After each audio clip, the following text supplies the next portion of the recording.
it appears that panelists are confusing Get Fund with Ghana Scholarship Secretariat. I am here today to represent the Ghana Scholarship Secretariat.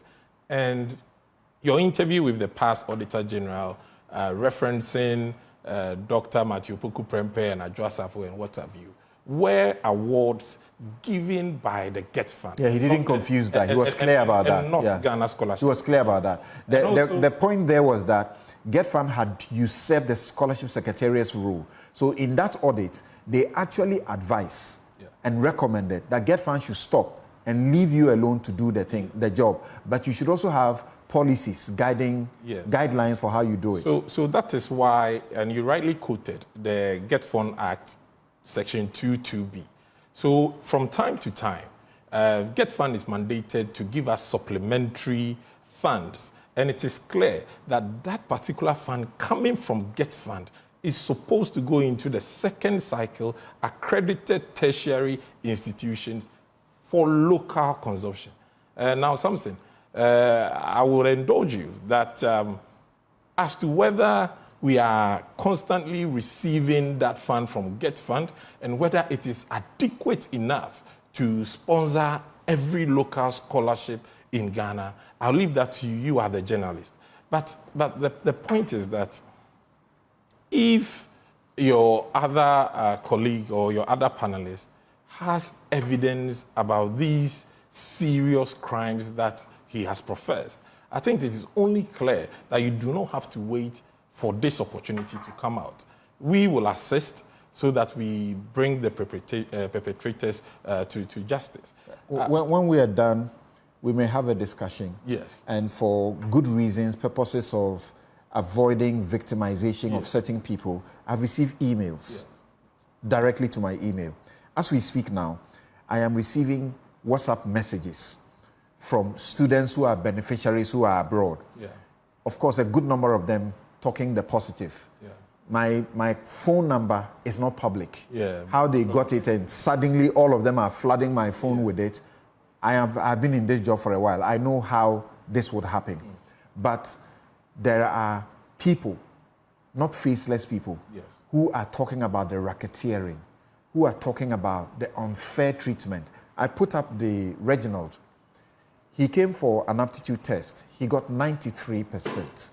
Reginald is a brilliant guy with the pharmacy subsector of our economy, doing a lot of work. He didn't get it. So it is important that we get to know the processes. Something, getting 100% in the aptitude test is 25% of the procedure. It will also be fair for educational purposes that we get the background, because as it stands now, all the armory in Ghana and the media, fourth estate and multimedia, are towards the Scholarship Secretariat. And as I jokingly stated, that it appears that we are guilty before we were charged. Here's to 2017. How was Scholarship Secretariat awarding scholarships? Between 2012 and between 2009 to 2016, how were we awarding scholarship? You will sit in Accra and let people from, I did a bit of investigation. I don't know whether you are from Upper East Bongo or something. I got names from this current administration. We have all awarded scholarship to these guys, and we will talk about that later. But then the Scholarship Secretariat will sit in Accra, and people will travel all the way from Upper East to come and prove to the Scholarship Secretariat that, in fact, they are brilliant and needy. Now, this particular government and this young, hard-working Dr. Kingsley Agyeman come into office and says it is not fair. How are we going to make this fair so that the right, needy, brilliant people get the scholarship? And this is what we did, Samson. The decentralization is not good enough. However, what we did was that we will get the people who live in the locality, who are the best people to determine that these particular students are brilliant and they deserve the awards. So this is the criteria for the committee. We then have a traditional rep from that district to be part of the Scholarship Review Committee. We then have an MP or his rep, irrespective of party colors. We have the current DCE or the MCE to be part of this scholarship review committee. Then we have the educational district rep, and then a staff from Scholarship Secretariat. So you do the aptitude test. We shortlist the aptitude test based on the median score. We invite those who are scaled through for interview. For the interviews, you are marked on these criteria. Your academic merit, depending on the grade that you go, we give you a mark. The motivation to pursue a particular course, your comprehension and general knowledge. So after this interview, the panel grades and recommend that these particular students are in need of scholarship. And this is what we've done since 2017. So if you look at the record, and that is why, although I commend for First State, it comes back to your question, that the period between 2019 to 2020, Samson, this government had awarded 61,500 local scholarships.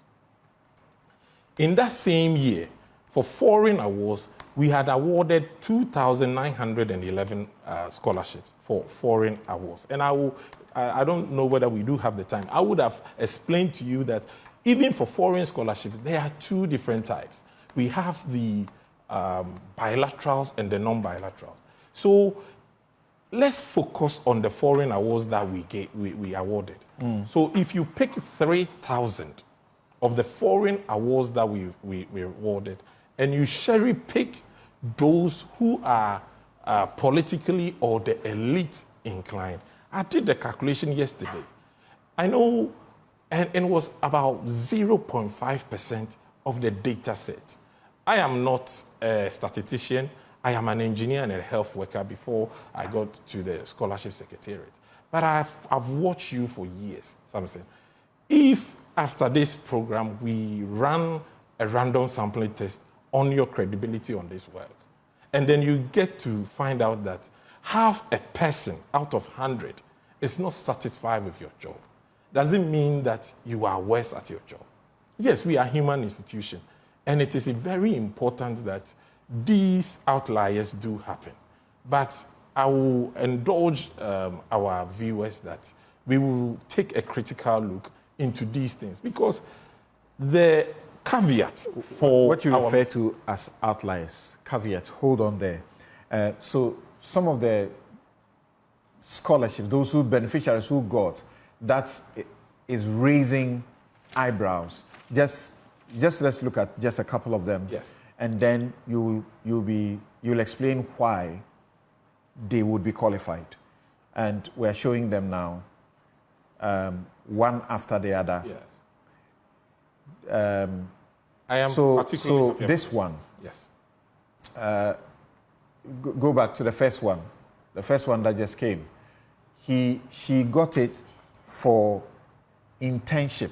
Yes. She got it for internship in the International Criminal Court.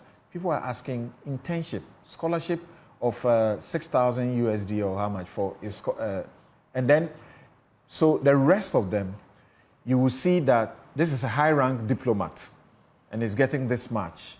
Why a diplomat? Why should he be qualified? The next person also a diplomat or so. The next person an MPP youth activist, 27,000 US dollars.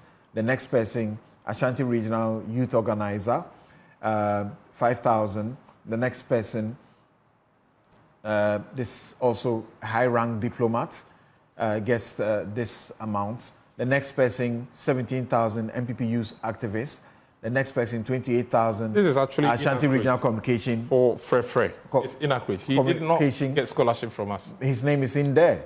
Then we keep showing you. Let them roll as you answer the question. So how do you explain that they are able to find, dozens of people who are MPP executives and who are people who are also high-rank officials and people who are connected to MPP executives and high-rank government politicians? Yes, I think we should not get into, as I explained, over 3,000 awards have been given, and you've cherry-picked less than 20.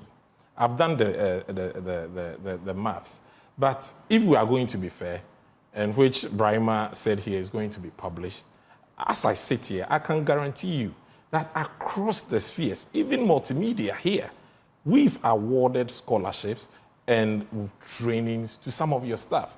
Does it mean that they are rich and they do not need the scholarship? Let me read the mission of the Ghana Scholarship Secretariat to you for our viewers to be clear. The Ghana Scholarship Secretariat exists to utilize government of Ghana funds, get fund, donor funds and other funds for the provision of scholarship to brilliant students and qualified Ghanaians at a minimum access cost for human resource development and national growth. And so it does not specify that we are supposed to give to needy.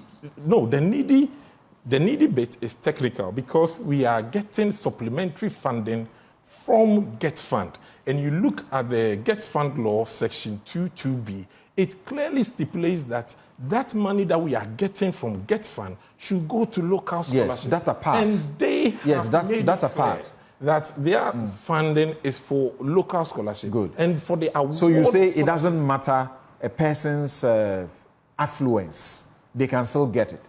So, and that is why Dr. Kingsley Agyeman, since 1960, we've established this Ghana Scholarship Secretariat. This is why he is the only registrar since 1960 has been advocating for a legislation to give us an enabling act. So it is important that we have this national discourse without emotions and passion. Because if we do that, then we will know that if you are a public sector worker, you do not qualify. If you are MP, minister, journalist of your stature, you do not qualify. Neither do your relatives qualify. They bring out. I will not be asking for any. I'm not a Opoku Prempeh who says if he gets it today, he will take it again. Okay, I do not need his wealth. I'm saying your relative might need it. So you hold on. So now I'm saying that, how do you defend to anybody, for example, that somebody of the stature of somebody they refer to in the vice president's office, the wife's office, he got whatever and never even attended, and yet X amount, is it 50-something, was paid? So in a more lighter note, if we really want to be fair, that particular incident, I am quite surprised that they actually linked it to the second lady. Because if the particular person in question is related to the second lady, he is also related to the MP of Adenta. Okay. So why is the focus on the second lady? We should be clear. And what justification can we give that because I am related to a rich man, then that means that I am rich? Okay. So there is the need for this legislation to make sure that what we are doing is in tandem with the act that will guide our awards of scholarship. So if you go onto our website, it clearly defines that we are also allowed to give awards to qualified workers at minimum access for human resource development for the purpose of national growth. And so if a worker from multimedia find a shop... So for example, you have a number of people you have given to go train as lawyers. Yes. Okay, and one of those they flag is the daughter of Freddie Blay. Yeah. Now, are you saying there's a purpose, a national service purpose for that kind of award? That the person will bring service to the country, or that there's a certain kind of law that the person was sponsored to study, that we don't have the human resource, then they will bring it to help the country. Is that it? Yes, I believe that, for example, the first lady that you showed that had that internship to go to ICC, legally it's not wrong. Morally, I've been thinking about it. And what are the odds that you will find a Ghanaian, you are a lawyer, I'm an engineer and a health worker. What are the odds that a young Ghanaian girl will have the opportunity to have internship in one of the highest courts in the world, ICC? You see, if people who already have a good paying job wherever they are in the UK or in the US, and they are still accessing your fund. Then again, that is why I am really, really happy to be here, because this will open the gateway for a legislation act. Because how is the Secretariat going to assess that you have enough money to pay? Now, the only criteria for award of Scholarship Secretariat, and we shouldn't confuse Get Fund with Scholarship Secretariat, is that you must be, number one, a Ghanaian and have an admission.